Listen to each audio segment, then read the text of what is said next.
casos, según el último reporte de la Organización Mundial de la Salud.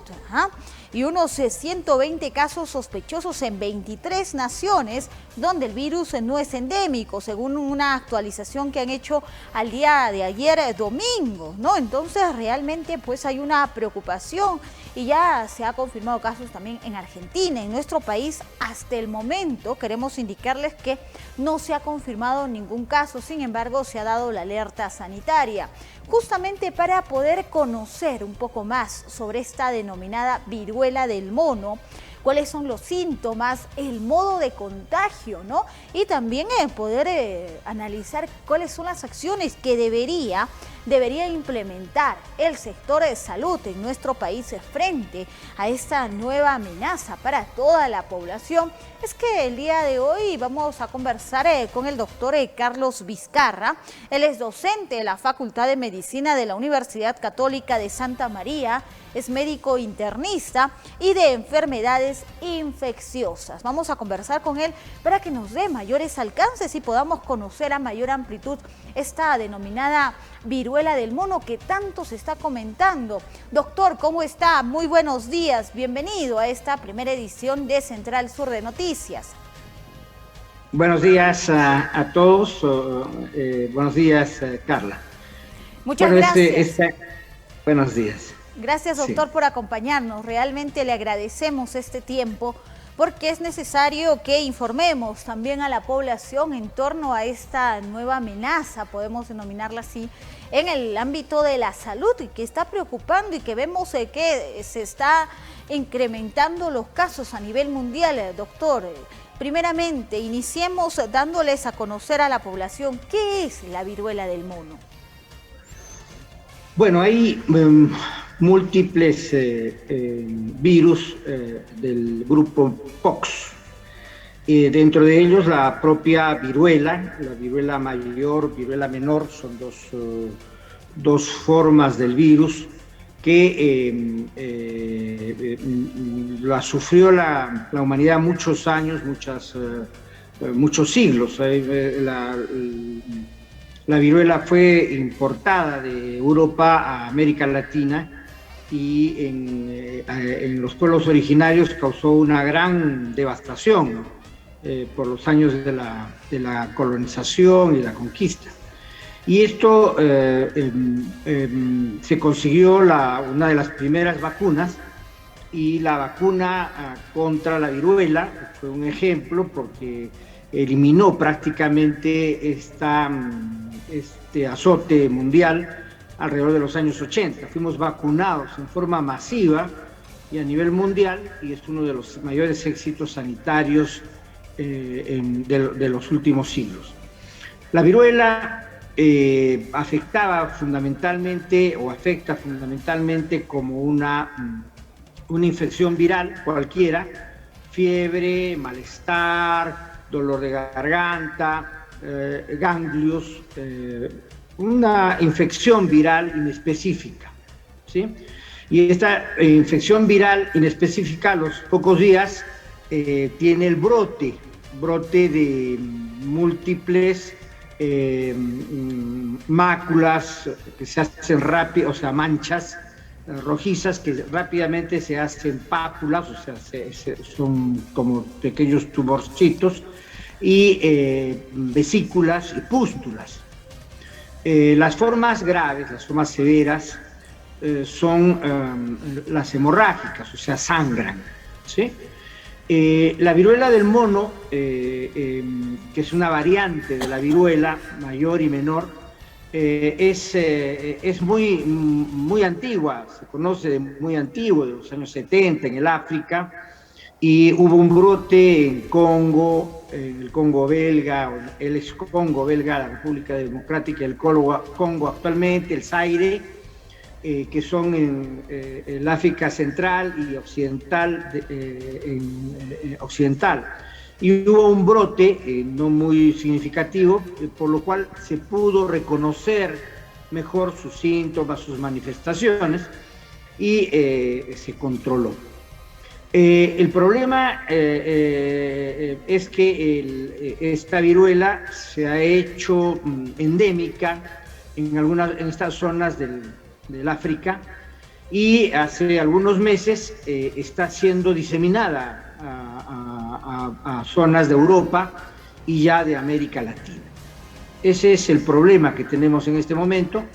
El contagio se produce, no es tan contagiosa como la viruela, pero el contagio se produce por secreciones orales, por la tos, al hablar, al contacto con nuestras secreciones respiratorias, o al contacto con las secreciones que producen las lesiones de la viruela. Entonces, este es el modo de contagio. El modo de contagio, entonces, es en realidad un contagio muy estrecho o relativamente estrecho. No es ni de lejos tan contagiosa como el COVID-19. Es una enfermedad contagiosa, pero no tan contagiosa. Y hasta ahora está produciendo brotes de pequeños grupos a nivel de varios países. Se está haciendo una especulación de que alguna festividad muy grande, hasta 80.000 personas, pudo ser la causa de que hubiera un contagio masivo a nivel internacional. Entonces, y ahí nosotros tenemos que ver cómo es el control. El control es, bueno, ¿a quién afecta? Perdón, afecta a todos, a todas las personas que están en contacto, que nos podemos contaminar, pero que tenemos ¿quién tiene más facilidad para complicarse? Ahí viene un problema muy serio, que son los niños pequeños, los lactantes, los niños menores de 5 años y las mujeres embarazadas. Entonces ahí es donde hay que tener más cuidado, porque la enfermedad puede llegar a ser mortal. La mortalidad está entre un 1 a 10% en los reportes últimos de esta viruela del mono, y la forma de control de contactos, como hemos visto, es relativamente sencillo e importante. Encontrar los casos índice le llamamos, el paciente que está con la enfermedad sintomática, y controlar a todos sus contactos anteriores, o sea, con quién estuvo contacto, el tiempo de incubación, que es alrededor de 14 a 21 días. Entonces, las 2 o 3 últimas semanas, sus contactos, y aislarlos, sobre todo los contactos cercanos. Aislarlos a esos contactos y ver si inician los síntomas, y someterlos a un aislamiento estricto, ¿sí? Ese aislamiento estricto es muy importante. Y luego controlar los contactos cuando ha estado sintomático, ¿sí? O días anteriores que estuvo sintomático, con el objetivo también de cortar la cadena de transmisión. Esta es la mejor manera que se ha visto para controlar la viruela. Sí, Carla, por favor. Sí, doctor. Ahora, usted mencionaba que en torno al contagio no es tan fácil el contagio como era en el caso del COVID-19. Entonces, a nivel del Ministerio de Salud también daba algunas recomendaciones, como por ejemplo el tema del uso de la mascarilla, ¿no? Que esto serviría, podemos decir que serviría para evitar el tema del contagio por viruela del mono, doctor. Sí, definitivamente sirve el uso de mascarilla. Dijimos que el contagio es por vía respiratoria, el principal, y el contacto con las secreciones, así que el lavado de manos, todo lo que estamos aplicando para el control del COVID-19 es muy importante. Lo que nosotros tenemos que conocer es que ya en otras partes del mundo y en algunas partes del país ya se han relajado las normas de control, ¿no es cierto? El uso de mascarilla obligatorio y otras medidas, pero básicamente el control de esta viruela del mono es en el controlar los casos. O sea, por decir, llega el primer caso en el Perú y en ese caso tiene que ser controlados todos sus contactos anteriores, sus contactos actuales, de tal manera que se corte la cadena de transmisión. Eso es muy importante. Sobre el tema de la vacuna, sí. Justamente ese tema queríamos preguntarle porque usted nos indicaba que años atrás no prácticamente se creía que estaba erradicada la viruela, porque en el caso de la viruela en humanos pues se aplicó una vacunación masiva. En este caso queríamos preguntarle si esa vacuna que sirvió en ese momento puede servir ahora. Doctor, pero le rogamos su respuesta, nos la pueda brindar después de una brevísima pausa comercial, que tenemos que ir unos instantes y luego estaremos atentos a la respuesta que nos pueda brindar. Vamos a la pausa.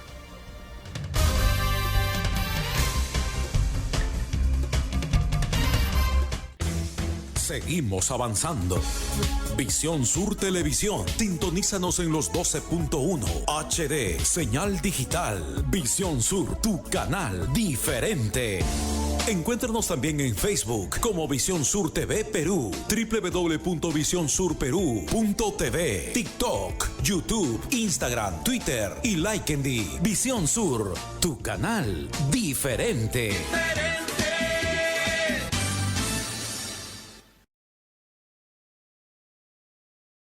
Sorprende a mamá con lo mejor de Famesol.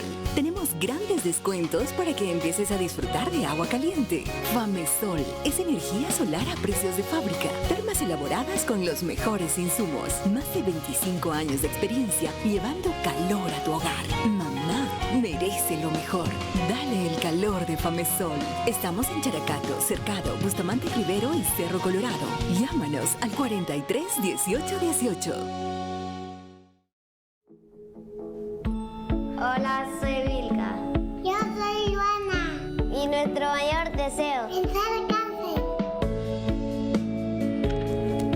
Sabemos que no será fácil, pero con tu apoyo estamos seguros que lo lograremos. La magia está en ti. Con tu donación puedes cambiar sus vidas. Súmate a la colecta este mes de mayo. Entra a lamagiacurelcáncer.com y dona para que más niños y niñas superen el cáncer.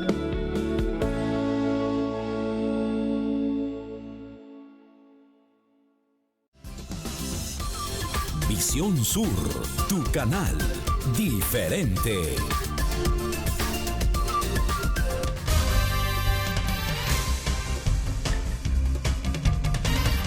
Continuamos con más información en esta primera edición de Central Sur de Noticias. Estamos conversando con el doctor Carlos Vizcarra. Él es docente de la Facultad de Medicina de la Universidad Católica de Santa María, médico internista y de enfermedades infecciosas, sobre esta viruela del mono. Ya hemos conocido un poco más en torno a los síntomas, en torno a cómo se transmite, y le hacíamos la pregunta al doctor Vizcarra en torno a la vacuna, ¿no? La vacuna que se aplicó años atrás para los casos de viruela humana y que se tuvo muy buenos resultados. Queríamos saber, doctor, con los reiterados buenos días y gracias por el tiempo correspondiente, ¿esta vacuna se puede aplicar nuevamente ahora o se tiene que hacer alguna modificación? ¿Qué se está haciendo? De repente algunas investigaciones en torno para esta viruela del mono. La viruela humana se declaró erradicada en los años 80. Entonces, la referencia de las últimas campañas de vacunación se sitúan en esa época, ¿sí? Entonces, los que estamos vacunados ya muchos años, 40, 50, 30 años, entonces, máximo. Entonces se estima de que ya la utilidad de la vacuna inicial es muy parcial. Los que están vacunados entre los 2 años y los 19 años, se estima que tienen una protección de 85% para la viruela del mono. Entonces, sí, la vacuna contra la viruela es efectiva contra la viruela del mono. Entonces, controla, disminuye la contagiosidad, disminuye los síntomas las molestias, la gravedad de la enfermedad. Entonces hay posibilidad de controlar mediante la viruela, mediante la vacuna a la viruela del mono. Pero ¿es útil o no es útil? Si nosotros estamos viendo de que los brotes son todavía, la contagiosidad es menor que el COVID, es menor que la viruela original, los casos son esporádicos y puntuales, el método de control principal, mientras no escape a ese control, es el aislamiento de los casos índice y de todos sus contactos. Esa va a ser la estrategia principal propuesta hasta el momento por la OMS y los expertos a nivel internacional y nacional, y la otra forma es evaluar en qué momento se hace uso de la vacuna. Ya hay algunas empresas farmacéuticas que están fabricando todavía en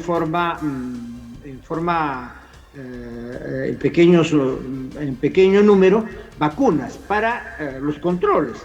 O sea, digamos que yo encuentro en algún momento que hay un paciente que ha sido atendido en un centro asistencial y que hay contactos médicos, profesionales médicos, personal de salud o familiar que todavía no presentan los síntomas, a esas personas se les puede aplicar la vacuna. Entonces, esto, además de que hay tratamientos, Cidofovir, hay otros medicamentos que los usamos para otras enfermedades y que pueden servirnos para disminuir la enfermedad, la severidad de la enfermedad y disminuir, por supuesto, la mortalidad. O sea, doctor, hay modos de control. Claro. Sí. Doctor, ¿y no sería recomendable, si usted nos indica que hay una efectividad del 85% de la vacuna que ya se tiene para el caso de la viruela humana, no sería lo recomendable aplicar estas vacunas a toda la población a manera de prevención? Porque lamentablemente el tema del aislamiento, el tema pues de poder hacer el seguimiento, ¿no?, y cerrar esos cercos epidemiológicos para que no haya contagios, hemos visto que lamentablemente no han funcionado. En el caso del COVID-19 no funcionó. Entonces, ¿no sería una opción mucho mejor la aplicación de esta vacuna? ¿Por qué todavía no lo harían las autoridades de salud? ¿Usted qué opina al respecto, doctor? Bueno, ahí el tema es costo-beneficio. Se llama así porque ya el impacto del COVID ha sido muy importante en las economías sanitarias, sobre todo en los países como el nuestro, que no tienen una economía muy fuerte. Entonces, ¿sería bueno hacer una campaña de vacunación mundial? Sí, pero no de acuerdo a la magnitud, del brote. Entonces, ya nosotros tenemos antecedentes con el SARS-1, el COVID-1, el COVID original en los años 2002, 2003, 2004, donde tuvimos un importante control solo contra los casos control. Una enfermedad mucho más infecciosa, mucho más contagiosa que el COVID-19 actual y que la viruela del mono. Entonces, la recomendación es que mientras no haya un brote expectante, un brote significativo de casos, un aumento significativo de casos, no justifica una vacunación general. ¿Por qué? Porque es un costo adicional para nuestros servicios de salud y nuestros países. Pero bueno, usted nos indicaba que, por ejemplo, en el caso de menores de 5 años, mujeres embarazadas, es mucho más letal. ¿No sería un costo que se puede hacer, un gasto que se debería priorizar si es que hablamos la vida de la población? Eso se tiene que evaluar. Hasta ahora los brotes son relativamente pequeños, ¿no? 30, 40 casos, los máximos, alrededor de 300 casos en el mundo. El COVID-1, el SARS-CoV-1, fue controlado con 3.000, 4.000 casos y alrededor de 5 países donde la infección era mucho más fuerte. Yo creo que sí se puede controlar por vía de control de contactos, pero no hay ninguna puerta cerrada. Si en algún momento se evalúa esto, tendremos que hacer la vacunación masiva, tendremos que hacer la vacunación por grupos de riesgo. Si el riesgo es más en personas menores o en personas embarazadas, se priorizará ese grupo poblacional, pero todavía estamos en evaluación. Ya tenemos por lo menos, yo creo, el Instituto Nacional de Salud, que ya tiene la capacidad para detectar este virus en el Perú. Entonces, eso es un tema importante. Lo otro, que las empresas farmacéuticas se preocupen en producir las vacunas a escalas, está bien, pero tenemos que tener la autoridad sanitaria, OMS, nuestro Ministerio de Salud, que tienen que determinar en algún momento nuestra capacidad o la necesidad de hacer esta vacunación. Yo estimo que por el momento no estamos en esas condiciones y evaluemos primero si podemos hacer este control de casos en nuestro país, que es posible a nivel mundial, pero particularmente tenemos que planteárnoslo ya. Muy bien, doctor, muchas gracias por acompañarnos, realmente ha sido muy valioso todo lo que nos viene brindando, toda esta información para la población. Finalmente, nos podría hacer hincapié en los síntomas y también en algunas recomendaciones para toda la población que nos está acompañando a estas horas de la mañana. Una afección viral o aparentemente viral, fiebre, malestar, dolor de garganta, ganglios, sobre todo en el cuello, y especialmente un brote de estas lesiones. Ustedes han visto las pápulas que se generan en esta viruela, y que va a alarmar a cualquiera de nosotros. Tiene que ser reportada inmediatamente a un centro asistencial.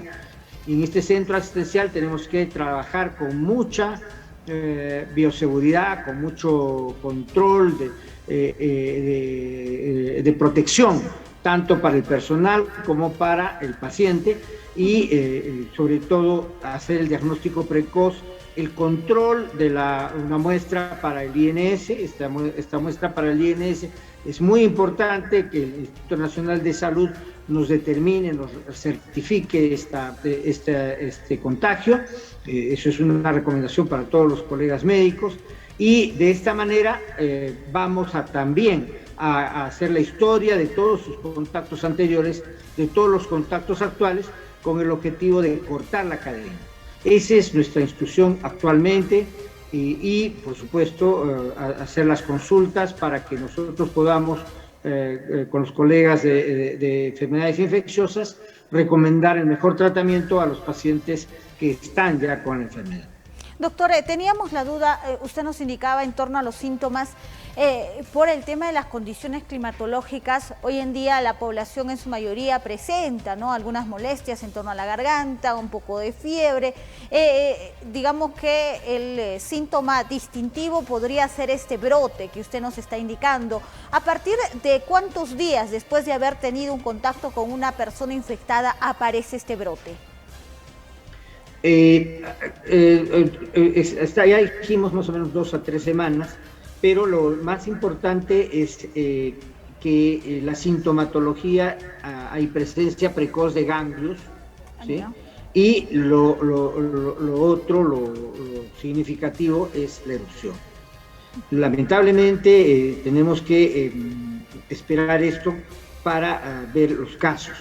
Y las erupciones tienen que ser controladas en mayores, en menores, en personas que están recientemente de un viaje internacional. Hay que tener más sospecha clínica. Entonces todo eso es lo que tenemos que tener ahorita en cuenta para el diagnóstico precoz. Luego, control de todos los contactos. Eso es muy importante para que cortemos la cadena de transmisión y podamos tomar las medidas oportunas para el paciente y sus familiares. Muy bien, doctor, muchas gracias por acompañarnos. Le agradecemos de sobremanera por este espacio para poder informar, para poder educar también a la población en torno a la viruela del mono. Gracias, doctor, muy amable. Hasta una próxima oportunidad. Muchas gracias, buenos días, Carla. Muchas gracias al doctor Carlos Vizcarra, ¿no?, que nos estaba hablando un poquito en torno a esta viruela del mono para que podamos conocer qué es, cuáles son las formas de contagio, los síntomas, algunas medidas también que se están tomando a través del sector de salud, ¿no? Es importante que conozcamos con la finalidad de estar atentos, ¿no? Como lo he indicado, ahí se debe hacer un mayor monitoreo a aquellas personas que han estado en el extranjero, que pueden haber estado expuestos a algún contagio. Gracias al doctor Carlos Vizcarra, él es docente de la Facultad de Medicina de la Universidad Católica de Santa María, médico internista y de enfermedades infecciosas. Tenemos que irnos a una pausa comercial, regresamos en unos instantes con mucho más.